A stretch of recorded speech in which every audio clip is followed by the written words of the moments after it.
Hello students. So today we will continue our block number 15, congruency of triangle. Lesson plan second, congruency by SSS and SAS rule. As we discussed in the lesson plan 1, before starting lesson plan 1, a keyword criteria. Criteria refers to rule. So we have to prove two triangles are congruent by the some criteria, or we can say by some rules. So these are the rules: SSA, SAS, and two other rules, ASA and RHS. So in your syllabus, we have 4 rules to prove any two triangles are congruent, that are SSS, SAS, ASA, and RHS. So let us start. Any two triangle, if they have exact the same 3 side and the same 3 angles. ऐसे triangle, देखो अभी तक हमने study किया congruent triangle in the lesson plan 1, कि अगर कोई दो ट्राइंगल है, उनकी तीनों साइड सेम हो और तीनों एंगल सेम हो, तो वो ट्राइंगल क्या हो जाते हैं? कॉन्ग्रुएंट हो जाते हैं. ठीक है. बट अब हमें क्या करना है? कुछ रूल्स का यूज करके हमें प्रूफ करना है कि ट्राइंगल कॉन्ग्रुएंट है या नहीं. तो उसके लिए हमारे पास डिफरेंट रूल्स हैं. तो let us start with the rule SSS. तो SSS stands for side side side rule. S for side, side side side rule. तो हमें एक रूल है हमारे पास, साइड साइड साइड रूल. इस रूल को या इस क्राइटेरिया को यूज करके हमें ट्राइंगल को कॉन्ग्रुएंट प्रूफ करना है. तो let us start. If the length of all the 3 sides of any two triangle are same, अगर किसी भी दो ट्राइंगल की all the 3 lengths, all the 3 sides, जैसे लेट अस सपोज आपके पास ये ट्राइंगल गिवन है, 2 ट्राइंगल्स गिवन है, ABCPQR. अगर इसकी तीनों साइड इक्वल है, दैट मीन्स AB साइड जो है PQ के इक्वल है, ये साइड इक्वल है इस वाली साइड के, AC साइड इक्वल है PR के, AC इक्वल है PR के, एंड BC इक्वल है QR के, BC इक्वल है QR के. तो इसकी तीनों साइड आपस में क्या है? इक्वल है. ठीक है. दैट मीन्स कोरस्पॉन्डिंग साइड की इसकी एक साइड इसकी एक साइड की इक्वल है, इसकी एक साइड इसकी एक साइड की इक्वल है. ठीक है. तो अगर आपकी तीनों साइड्स इक्वल हो, इस ट्राइंगल की तीनों साइड जो है वो दूसरे अनदर ट्राइंगल की तीनों साइड के इक्वल हो, तो क्या हो जाता है? Then that triangle are said to be congruent. तो हम ABC ट्राइंगल को, हम यहाँ पर देखो क्या कर सकते हैं, ABC ट्राइंगल को, ट्राइंगल ABC को कॉन्ग्रुएंट प्रूव कर सकते हैं. देखो कॉन्ग्रुएंट तो हम बोल तो रहे हैं, लेकिन उसको लिखने का एक साइन होता है. तो कॉन्ग्रुएंट का साइन होता है इक्वल्स टू के ऊपर हम एक ऐसे मार्क बनाते हैं. ठीक है. तो ये जो मार्क है ये किसका साइन है? कॉन्ग्रुएंट का.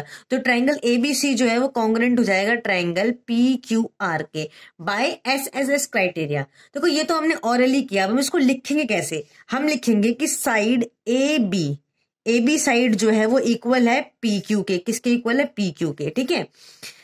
अब क्या है? दूसरी साइड क्या है हमारे पास? AC जो है वो इक्वल है PR के, AC साइड जो है वो इक्वल है PR के. एंड द थर्ड साइड क्या है? BC क्या है? साइड है, इक्वल है QR के. देखो ये भी हमारे पास क्या है? साइड है. रीजन में क्या है? साइड इक्वल है. इसका रीजन भी क्या है? साइड इक्वल है. इसका रीजन भी क्या है? साइड इक्वल है. ठीक है. तो जब अगर हमारे पास 3 साइड हो गई, ये भी एक साइड है SSS, तो साइड साइड साइड रूल से क्या हो जाएगा? Therefore triangle ABC congruent prove हो जाएगा ट्राइंगल PQR के. ठीक है. तो ये था हमारा SSS रूल. देखो अब आपको कॉन्ग्रुएंट का थोड़ा थोड़ा समझ में आ गया होगा. हमें समझ में, हमने फर्स्टली एक नॉर्मल सी डेफिनेशन स्टेटमेंट दी थी कि कॉन्ग्रुएंसी का मतलब होता है बिल्कुल फोटोकॉपी. अब देखो अब मैं आपको एक छोटी सी, एक आपके माइंड में डाउट चल रहा होगा, उसे क्लियर करती हूँ. कि देखो आपको लग रहा है कि दोनों ट्राइंगल जो है वो कॉन्ग्रुएंट है. अगर ये दोनों ट्राइंगल ऐसे रखे हुए हैं ना, अगर मैं ये सेम ट्राइंगल ABC ट्राइंगल को मैंने यहां ड्रॉ कर दिया, एंड जो PQR ट्राइंगल है उसको मैंने ड्रॉ कर दिया. ठीक है. ये रहा PQR. तो अब मैंने यहाँ पर क्या किया? PQR को रोटेट करके रख दिया. तो क्या अब ये ट्राइंगल आपस में कॉन्ग्रुएंट नहीं होंगे? तो ट्राइंगल आपस में कॉन्ग्रुएंट हो सकते हैं, अब भी होंगे, क्योंकि इसकी जो AB साइड है वो कौन सी साइड के इक्वल है? PQ के. तो AB साइड ये है, ये साइड इक्वल है PQ के. तो अब यहाँ पे साइड पहले इधर थी, PQ अब किधर हो गई? इधर. तो लेकिन ये रहेंगी तो इक्वल. ठीक है. सिमिलरली जो इसकी BC साइड है वो इक्वल है QR के, तो ये अभी भी इक्वल है. ठीक है, जरूरी नहीं है कि वो एग्जैक्ट बिल्कुल सेम पोजीशन में रखे हो। अगर ट्रायंगल की पोजीशन भी चेंज हो गई तब भी वो ट्रायंगल आपस में कॉन्ग्रुएंट रहेंगे if the sides are equal और एंगल्स आर इक्वल। ठीक है, वो डिपेंड करता है रूल्स पे। अब देखो यहाँ पर आपके पास जो रूल था वो साइड साइड रूल था, आपको तीनों साइड इक्वल दिखाकर ट्रायंगल को कॉन्ग्रुएंट प्रूव करना है। अगर आपके पास ऐसे कोई ट्रायंगल हैं जिनके आप तीनों साइड को इक्वल दिखा सकते हो तो दैट मीन्स आप उसको प्रूव कर सकते हो कि the triangles are congruent. Now move to the second rule. Second rule है हमारे पास SAS, साइड एंगल साइड। देखो S का मतलब तो साइड था and A stand for angle, तो अब हमारे पास रूल क्या हो गया, साइड एंगल साइड रूल। तो इस रूल के अंदर क्या होता है, if the length of two side, ठीक है, फर्स्टली हम दो ट्रायंगल्स को ड्रॉ कर लेते हैं। ठीक है, again ABC triangle and PQR triangle. ठीक है, अब if the length of two side of triangle, triangle की दो साइड इक्वल है, दैट मीन AB साइड जो है वो इक्वल है PQ के। हम साथ साथ लिख लेते हैं, AB साइड जो है वो इक्वल है PQ के। इसका रीजन क्या है, क्योंकि साइड इक्वल है। ठीक है, एंड दूसरा आपको क्वेश्चन में गिवन है या फिर आपको पता है कि जो एंगल A है वो इक्वल है एंगल P के। एंगल A जो है वो एंगल P के इक्वल है। देखो अब ये एंगल A और P क्या है, ये तो एंगल है, साइड थोड़ी है, तो अब रीजन क्या हो गया, ये एंगल है। ठीक है, तीसरा आपको पता है कि AC साइड जो है वो PR के इक्वल है। AC साइड जो है वो PR के इक्वल है। यहां पर आपको BC साइड और QR साइड का नहीं पता कि ये इक्वल है या नहीं, कि इक्वल हो भी सकते हैं और नहीं भी हो सकते, लेकिन हमें ना किसी भी ट्रायंगल को कॉन्ग्रुएंट प्रूव करने के लिए कोई भी तीन इंफॉर्मेशन चाहिए होती है। ठीक है, तो हमें तीन इंफॉर्मेशन क्या मिल गई इसके अंदर हमें तीन इंफॉर्मेशन मिल गई कि एक AB साइड जो है वो PQ के इक्वल है, दूसरा एंगल A जो है वो एंगल P, सॉरी यहाँ पे क्यों लिख दिया मैंने, ये आएगा P, एंगल P के इक्वल है, एंड थर्ड इंफॉर्मेशन मिल गई AC साइड जो है वो PR के इक्वल है। ये क्या है, तीसरी हमारे पास साइड है। तो देयरफॉर क्या हो जाएगा, देयरफॉर ट्रायंगल ABC जो है वो कॉन्ग्रुएंट हो जाएगा ट्रायंगल PQR के by SAS, side angle side. देखो आपको पहले क्या लिखी, साइड लिखी, फिर एंगल एंड देन फिर साइड, तो साइड एंगल साइड रूल से। ठीक है, आप यहाँ पर रूल वर्ड भी यूज कर सकते हैं, क्राइटेरिया वर्ड भी यूज कर सकते हैं। ठीक है, तो ये दोनों ट्रायंगल आपस में कॉन्ग्रुएंट हो गए बाय SAS रूल से। यहां पर भी हमने क्या किया था, यहां पर हमने साइड साइड साइड, तो यहां पर जो ट्रायंगल कॉन्ग्रुएंट हुआ था ABC ट्रायंगल जो है वो कॉन्ग्रुएंट हुआ था ट्रायंगल PQR के, पर यहाँ पर रूल क्या था, बाय SSS रूल। देखो ट्रायंगल तो हमने सेम ही ट्रायंगल है, ABC ट्रायंगल एंड PQR, यहाँ पर भी ABC एंड PQR है, बट यहाँ पर रूल चेंज हो गया। वहां पर हमें तीन इन्फॉर्मेशन क्या गिवन थी, साइड की। ठीक है, यहाँ पर तीनों इन्फॉर्मेशन साइड से रिलेटेड गिवन थी, यहाँ पर दो इन्फॉर्मेशन साइड की गिवन है और एक इन्फॉर्मेशन एंगल की गिवन है। तो जो रूल्स है वो डिफर करेंगे, बट आपको तीन इन्फॉर्मेशन गिवन होंगी। ठीक है, विदाउट थ्री इन्फॉर्मेशन तो हम किसी भी ट्रायंगल को कॉन्ग्रुएंट प्रूफ नहीं कर सकते। ठीक है, तो ये आपका SS रूल था एंड ये था हमारा SAS रूल। नाउ बुक में हमें कुछ एग्जांपल गिवन है, हम उसे डिस्कस कर लेते हैं, जो कि रिलेटेड है SSS रूल से एंड SAS रूल से। तो एग्जांपल नंबर 4 में क्या है, in triangle QPR and SPR, आपको दो ट्रायंगल गिवन है, एक ट्रायंगल गिवन है QPR एंड SPR। इन दोनों के अंदर इन्फॉर्मेशन क्या गिवन है आपको, देखो इन्फॉर्मेशन कैसे गिवन होगी, मैं एग्जांपल डिस्कस इसलिए कर ली ताकि आपको ये क्लियर हो जाए कि आपको इन्फॉर्मेशन कैसे गिवन होती है। तो देखो यहाँ पे आपको इन्फॉर्मेशन गिवन है कि QR जो है वो इक्वल है SP के, जो QR साइड है वो इक्वल है SP साइड के। ठीक है, नाउ सेकंड इन्फॉर्मेशन गिवन है QR इक्वल है SR के, जो QR साइड है वो SR के इक्वल है। R2 triangle congruent. अब क्वेश्चन पूछ रहा है कि क्या ये दो ट्रायंगल आपस में कॉन्ग्रुएंट है। देखो कॉन्ग्रुएंट है ये हमें पता लगता है तीन इन्फॉर्मेशन से। अब आपको यहाँ पर टू इन्फॉर्मेशन गिवन है, तो आपको एक बेसिक से चीज है, आपको पता होना चाहिए कि अगर ट्रायंगल की दो साइड इक्वल हैं तो ऑटोमेटिकली उसकी थर्ड साइड क्या हो जाएगी, इक्वल हो जाएगी। और इसके एक्सप्लेनेशन में भी यही दे रखा है कि दो साइड आपको इक्वल गिवन है।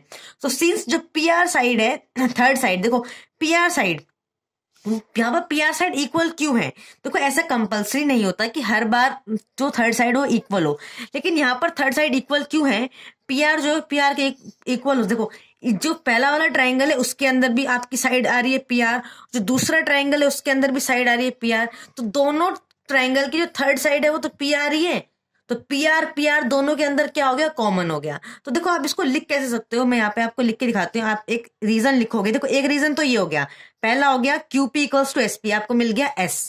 ठीक है। दूसरा मिल गया आपको Q R equals to S R, एक ओवर एस मिल गया, हमें रूल बनाना होता है ना, एस एस, दो रूल मिल गए। थर्ड रूल आप कैसे लिखोगे, आप दो रूल तो ये लिख दो कि तीसरा रूल लिखोगे आप P R equals to P R, क्योंकि यहाँ कोई और साइड थोड़ी है, यहाँ पर पहले ट्राइंगल की पी आर साइड है, दूसरे ट्राइंगल में पी आर साइड है, और इसको आप ब्रैकेट में लिख दोगे कॉमन साइड। ये कैसी साइड है, कॉमन साइड है। तो तीसरा रूल सॉरी, तीसरी इंफॉर्मेशन भी आपको क्या मिल गई, साइड की। तो by S S S rule जो आपके ट्राइंगल्स है Q P R and S P R congruent triangle. Now another example, example number 5, which of the given pair of measurement make congruent triangle. आपको दो ट्राइंगल की measurement given है, आपको बताना है कौन सा ट्राइंगल कॉन्ग्रेंट है और कौन सा कॉन्ग्रेंट नहीं है। तो इसके अंदर आपको एक साइड दी है ए बी जो 3.5 सेंटीमीटर है। अब आप ट्राइंगल सेकंड के अंदर ऑब्जर्व करो कि क्या कोई साइड सेम मेजरमेंट की है। देखो यहाँ पर ए बी साइड 3.5 सेंटीमीटर की है एंड दूसरे ट्राइंगल में डीई साइड जो है वो 3.5 सेंटीमीटर है। मतलब आपको एक रूल, एक इन्फॉर्मेशन इक्वल मिल गई। Now come to the second information, आपको एक एंगल गिवन है जो 50 डिग्री है। तो अब आपको नोटिस करना है, क्या सर्च करना है, फाइंड करना है कि ट्रायंगल सेकंड के अंदर भी क्या कोई एंगल 50 डिग्री है। तो देखो यहाँ पर एंगल ई 50 डिग्री है, तो आपको एक एंगल भी इक्वल मिल गया। Now third side, third information आपको गिवन है कि बीसी साइड जो है 4 सेंटीमीटर है। आपको ट्रायंगल सेकंड में देखना है कि ई एफ बी क्या है, 4 सेंटीमीटर है। देखो 4 सेंटीमीटर एक साइड इक्वल हो गई, 3.5 दूसरी साइड भी इक्वल हो गई, और एक आपस में एंगल इक्वल हो गया, एंगल बी और ई 50-50। तो ये दोनों ट्रायंगल आपस में कॉन्ग्रेंट हो गए क्योंकि आपको तीन इन्फॉर्मेशन इक्वल मिल गई। अब आप यहाँ पर रूल भी, यहाँ पे आप रूल भी बता सकते हो। रूल क्या हो गया, side angle side, side angle side. Rule कौन सा हो गया, साइड एंगल साइड। क्यों, क्योंकि एक पहली साइड मिल गई, दूसरा एंगल मिल गया, फिर अगेन थर्ड साइड मिल गई। ठीक है। सिमिलरली आप जब इसका सेकंड पार्ट है, इसके अंदर देखो साइड इक्वल एक ही गिवन है, सॉरी आपको इक्वल साइड गिवन है 5.5, यहाँ पर भी एक साइड गिवन है 5.5, दूसरी साइड आपको गिवन है 4 और 4। ठीक है। आपको इसके अंदर दो साइड इक्वल मिल गई, लेकिन एंगल क्या है, आपस में इक्वल है। तो इसके अंदर एंगल जो है वो यहाँ पर भी 65 है और एंगल यहाँ पर भी 65 है। तो आपको इसके साइड भी इक्वल है एंड एंगल भी इक्वल है। पर देखो यहाँ पे अब क्या लिखा हुआ है, नॉन कॉन्ग्रेंट। अब आपके माइंड में क्वेश्चन क्लिक हुआ होगा कि साइड्स तो इक्वल है, एंगल भी इक्वल है, फिर ये नॉन कॉन्ग्रेंट क्यों है। तो इसके लिए आपको पहले देखो ट्राइंगल को ड्रॉ करना पड़ेगा। तो हम पहले यहाँ पर दो ट्राइंगल को देखो ड्रॉ करते हैं, फिर आपको क्लियरली समझ में आएगा।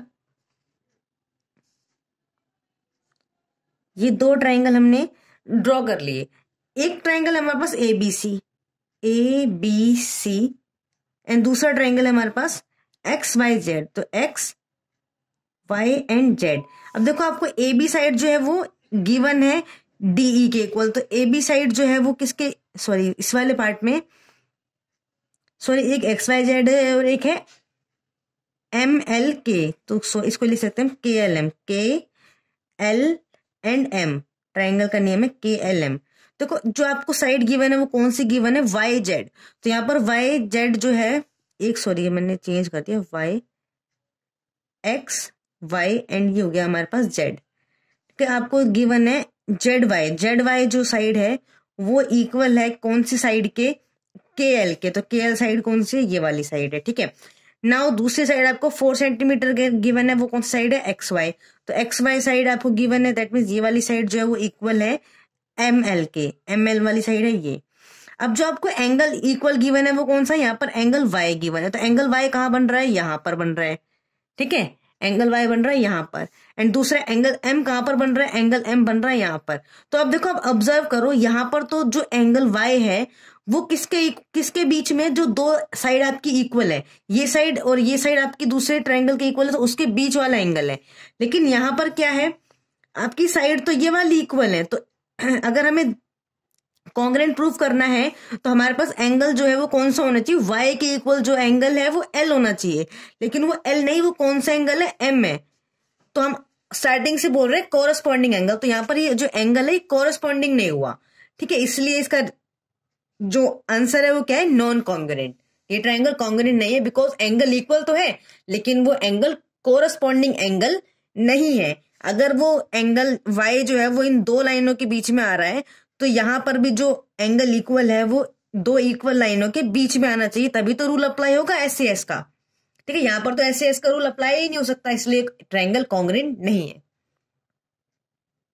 Now come to the lesson plan third, congruency by SAS and RHS rule. आपके जो दो रिमेनिंग रूल्स थे वो डिस्कस करते हैं, SAS एंड RHS। तो SAS stand for angle side angle rule. देखो S और एक का जो फुल नेम है वो मैंने आपको बता दिया, S साइड है, एंगल A मीन्स एंगल है। तो अब उसका अरेंजमेंट क्या हो गया, थोड़ा चेंज हो गया। यहाँ पर S पहले हमारे पास क्या था, SAS था, अब हमारे पास है ASA, that mean angle side angle rule. दो आपको क्या चाहिए, दो आपको एंगल चाहिए, एक साइड। अभी तक हमें दो साइड और एक एंगल चाहिए था, अब हमें चाहिए दो एंगल और एक साइड। तो वो कौन सा रूल हो जाएगा, angle side angle rule. So if two angle and a side, देखो सबसे पहले तो हम क्या करते हैं, अपना ट्राइंगल ड्रॉ कर लेते हैं, ABCPQR, ठीक है। टू एंगल्स, अब इसके अंदर क्या है, हमें दो एंगल इक्वल चाहिए। तो यहां पर एंगल B जो है वो इक्वल कर देते हैं Q के।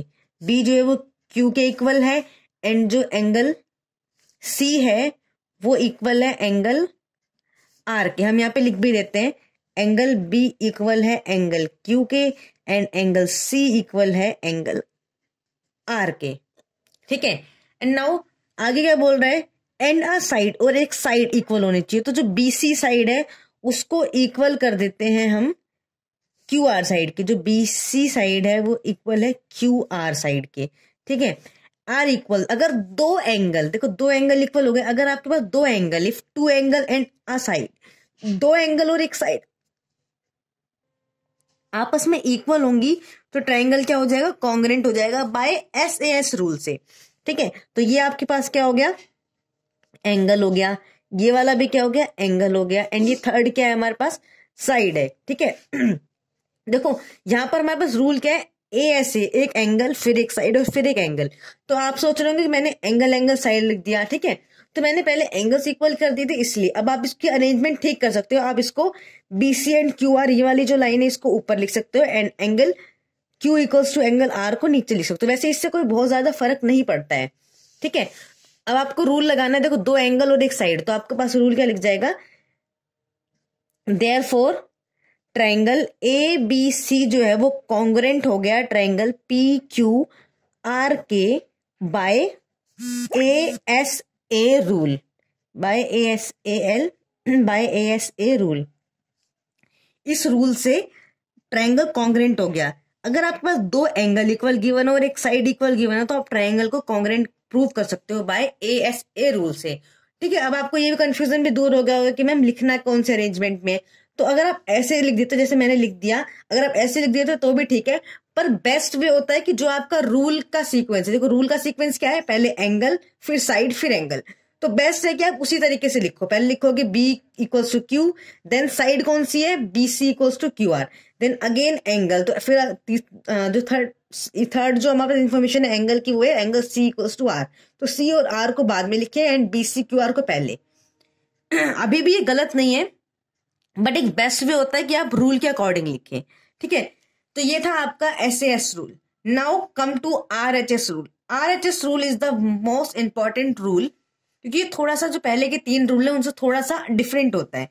तो RHS की फुल फॉर्म क्या है, RHS stand for right angle hypotenuse side rule.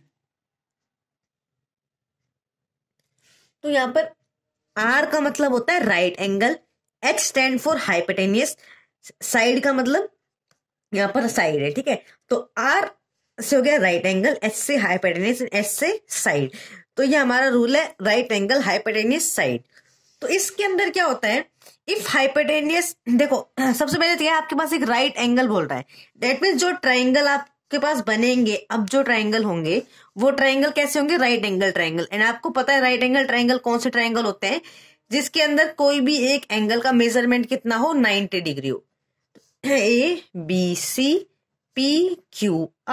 यहां पर ये जो एंगल B और Q है वो दोनों कैसे हैं, 90 डिग्री है, ठीक है। देखो आपको सबसे पहले एक एंगल इक्वल मिल गया, ठीक है, दोनों 90 है। तो अब डेफिनेशन को हम आगे रीड करते हैं। If hypotenuse and side of right triangle, देखो आपको पता है कि हाइपोटेन्यूस साइड कौन सी होती है, जहां पर 90 डिग्री का एंगल बनता है उसके जो सामने वाली अपोजिट साइड होती है, दैट मीन यहाँ पर जो AC है, AC क्या है, हाइपोटेन्यूस, और इस वाले ट्राइंगल के अंदर PR जो है वो हाइपोटेन्यूस है। तो अगर एक ट्राइंगल की हाइपोटेन्यूस वाली साइड दूसरे ट्राइंगल की हाइपोटेन्यूस के इक्वल है, दैट मीन्स हमारे पास क्या है, AC जो है वो इक्वल है पी आर के, और ये क्या है हमारा हाइपोटेनियस, इसका ये क्या है हमारी हाइपोटेनियस, मैंने रीजन में H लिख दिया कि ये कौन सी साइड है, हाइपोटेनियस, ठीक है। और हमारे पास एक एंगल गिवन है, वो एंगल क्या है, राइट एंगल। तो हमारे पास फर्स्ट चीज क्या मिली थी हमें, एंगल बी जो है वो इक्वल है एंगल क्यू के, बिकॉज दोनों ही क्या है 90 डिग्री के एंगल, या फिर हम बोल सकते हैं राइट एंगल, 90 को ही क्या बोलते हैं, राइट एंगल। तो यहाँ पर हम लिख सकते हैं राइट एंगल, ये क्या हो गया, राइट एंगल को मैंने लिख दिया आर से, right angle that means R. और AC जो इक्वल है वो किसके इक्वल है, PR के, और दोनों ही कैसी साइड है, हाइपोटेनियस।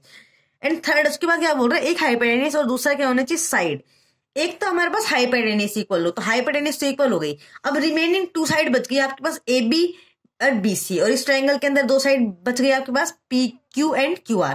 तो अब इनमें से कोई भी साइड का पेयर इक्वल हो सकता है, whether AB equals to PQ, यहाँ पर आपके पास AB इक्वल्स टू PQ भी हो सकता है, और हो सकता है कि AB और PQ ना हो, कौन सी साइड हो, BC एंड QR, ठीक है। तो लेकिन मेन 2 चीजें क्या है कि एक तो हाइपोटेनियस इक्वल होनी चाहिए, हाइपोटेनियस तो इक्वल होनी चाहिए, प्लस में एक एंगल दोनों में 90 डिग्री होना चाहिए। जब आपके पास ये वाली सिचुएशन हो कि आपके दोनों ट्रायंगल के अंदर एक एंगल 90 डिग्री हो, दैट मीन्स वो आपकी आर को सेटिस्फाई कर रहे हैं, राइट एंगल को सेटिस्फाई कर रहे हैं, ठीक है। सेकंड आपको हाइपोटेनियस चाहिए, तो आपकी सेकंड जो रिक्वायरमेंट है वो हाइपोटेनियस है, दूसरा हाइपोटेनियस को सेटिस्फाई कर रहा है, तीसरा आपके पास जो है आपको जो चाहिए वो क्या चाहिए, साइड। तो वो रिमेनिंग साइड जो बच गई उनमें से कोई भी साइड इक्वल हो सकती है। तो यहाँ पर AB साइड को हम इक्वल कर देते हैं, AB साइड इक्वल है PQ साइड के। तो अब क्या हो जाएगा, देयरफॉर ट्रायंगल ABC जो है वो कॉन्ग्रेंट हो जाएगा ट्रायंगल PQR के by RHS rule. RHS rule क्यों लगा, क्योंकि R मतलब हमारे पास क्या था, राइट एंगल, राइट एंगल मतलब 90, हमने एक एंगल को 90 प्रूव कर दिया, H हमने हाइपोटेनियस को इक्वल प्रूव कर दिया, साइड कोई भी एक रिमेनिंग साइड को इक्वल प्रूव कर दिया। जब आपके पास कोई भी, जब आपके पास कभी भी क्या है 90 डिग्री का एंगल, आपके पास राइट एंगल ट्रायंगल आ जाए और उसके अंदर आप हाइपोटेनियस को इक्वल कर दो, देखो आपके पास राइट एंगल है, दैट मींस वो तो ऑलरेडी इक्वल हो गया, पहली कंडीशन तो राइट एंगल आते ही हो गया। अगर आपके पास राइट एंगल ट्रायंगल है तो फर्स्ट सिचुएशन तो हो गई। सेकंड आपको फाइंड आउट करना है कि क्या इसकी हाइपोटेनिस इक्वल है। अगर इसकी हाइपोटेनिस इक्वल है और एक रिमेनिंग साइड भी इक्वल है तो आप रूल लगाओगे ऑलवेज RHS का। देखो आपके पास एक अगर आप थोड़ा सा ऑब्जर्व करें तो हाइपोटेनिस भी होती तो एक साइड ही है ना, तो यहां पर भी क्या हुआ, एक एंगल हो गया, B इक्वल्स टू Q, तो क्या है आपके पास एक एंगल है, ठीक है, ये एक एंगल है। एंड AC एंड PR भी क्या है, एक साइड है, एंड AB एंड PQR भी एक साइड है। तो आपको थोड़ा कंफ्यूजन नहीं हो रहा कि यहाँ पे एक एंगल 2 साइड है, तो ये वाला जो